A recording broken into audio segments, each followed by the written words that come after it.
আসসালামু আলাইকুম রহমতুল্লাহি ওয়া বারাকাতুহু।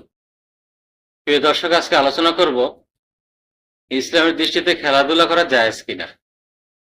প্রিয়সুধী, বেশ কিছু শর্ত সাপেক্ষে ইসলামের দৃষ্টিতে খেলাধুলা করা জায়েজ।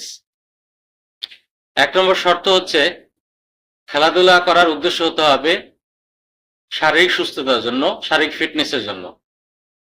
দ্বিতীয় হলো, খেলাধুলা করতে হবে মানসিক প্রফুল্লতার জন্য, এবং খেলাধুলার ক্ষেত্রে যেন সময় নষ্ট না হয়, অর্থের অপচয় না হয়, এবং শরীয়ত পরিপন্থী কোনো বিষয় না থাকে। যেমন সতর খোলা, অনেকে হাফ প্যান্ট পরে থাকে, আবার অনেকে ফুল প্যান্ট পরে থাকে যা টাকনুগিরে ঢেকে রাখে। এ ধরনের শরিয়া পরিপন্থী কোনো বিষয় যদি থাকে তাহলে খেলাধুলা জায়েজ হবে না। সুতরাং কিছু শর্ত সাপেক্ষে শরীয়তের দৃষ্টিতে খেলাধুলা করা জায়েজ।